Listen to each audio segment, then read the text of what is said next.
की ज्यांनी पुरुष असून महिला आहेत दाखवून त्यांनी पैसे दिले लाडक्या बहिणीचे। नंतर माझ्याकडे ती आकडेवारी आहे, तुम्हाला सगळी वाचून दाखवतो। ते भरपूर पैसे आहेत।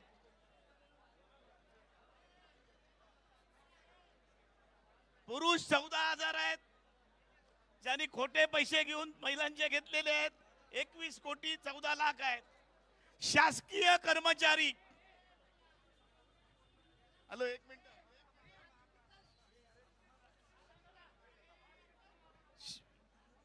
शासकीय कर्मचारी ते 8,000 आहेत। जवळजवळ 165 कोटी रुपये त्यांच्याकडून येणार आहेत। जे आयकर इन्कम टॅक्स भरणारे आहेत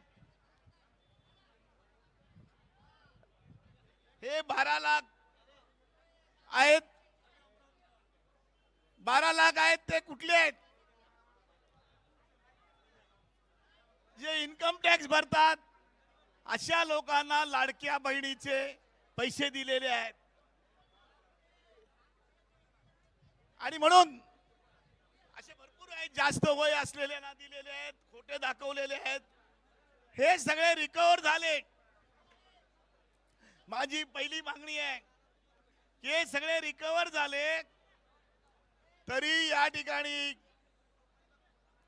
रोहित दादाची मागणी आहे ती त्यांना बसते त्याच्यामध्ये।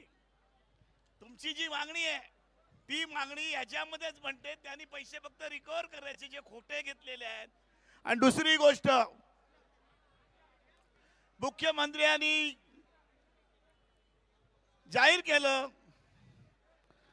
की या बाबतीमध्ये ज्यांनी पैसे घेतलेत त्यांचे आम्ही वसूल करणार नाहीत महिलांचे। रोहित दादा, याला आपल्याला जोर करावा लागेल। ज्यांनी फसवलेलं आहे हे टॅक्सचे पैसे आहेत जनतेच्या, ते पैसे वसूल करणार आहे मुख्यमंत्री सांगतात। ज्यांनी चोरी केली, ज्यांनी दल्ला मारला त्याने वसूल झाले पाहिजेत। ते झाले तरी आपली कर्जमाफी आणखीन कमी होते। असे पैसे जवळजवळ 10,000 कोटी रुपये जास्त वाटलेले आहेत। आणि म्हणून पुरुषाला महिला सांगून साड्या नेसून पैसे घेतले त्यांना तुम्ही माफी करता, ती पण जाहीररित्या माफी करता, हे आम्हाला मान्य नाही। ते पैसे या कर्जमाफीकडे फिरवले पाहिजेत, ते वसूल केले पाहिजेत। ज्या सरकारी कर्मचाऱ्यांनी या ठिकाणी पैसे घेतले महिला, त्यांनी त्यांच्यावर फौजदारी गुन्हे झाले पाहिजेत जेव्हा हे महिलांचे झालेत। कारण ते वसूल का नाही करायचे? त्यांना मतं त्यांनी दिलेली आहेत। हे मत राज्य जे आलं त्या महिलांना पैसे देऊनच झालं ना। सगळ्या महिला आपल्या गेल्या। अरे पैसे जनतेचे, पैसे या ठिकाणी ज्या पद्धतीचं वाटप राज्य शासन आणि केंद्र सरकार करते त्याची खऱ्या अर्थानं आपण चौकशी केली। इकडं आता वरती स्टेजवरती गर्दी करू नये एवढी कृपया विनंती आहे।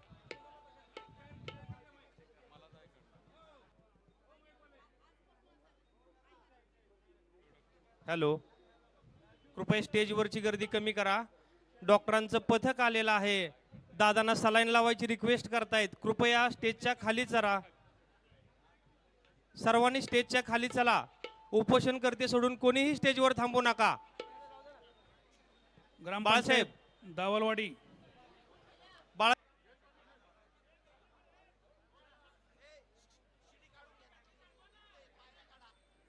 महाराष्ट्रातल्या तमाम शेतकऱ्यांना पाठिंबा देणाऱ्या त्यांच्या मागणीसाठी ते आज या ठिकाणी विठ्ठलाच्या दारामध्ये जे उपोषणाला बसले त्यांना धन्यवाद देण्यासाठी मी या ठिकाणी मुद्दाम आलेलो आहे। मित्र, या राज्यामध्ये सरसकट शेतकऱ्यांना कर्जमाफी देणार म्हणून भाजपने जाहीर केलं होतं। आज त्यांचं जे कर्जमाफीचं धोरण आहे ते चुकीचं आहे आणि म्हणून रोहित पवारांनी ज्या वेळेला जाहीर केलं ते आम्ही त्यांना फोन लावला. आम्ही तुमच्या पाठीमागे आहोत. नुसतं पाठीमागे नाही तर तुम्ही केलेली मागणी ही सगळ्या दृष्टीनं महत्वाची आणि आज गरजेची आहे. शेतकऱ्यांच्या दृष्टीनं आज ज्या पद्धतीचा कधी कामगार पक्षाचे माननीय जयंत पाटील साहेब बोलणार आहेत.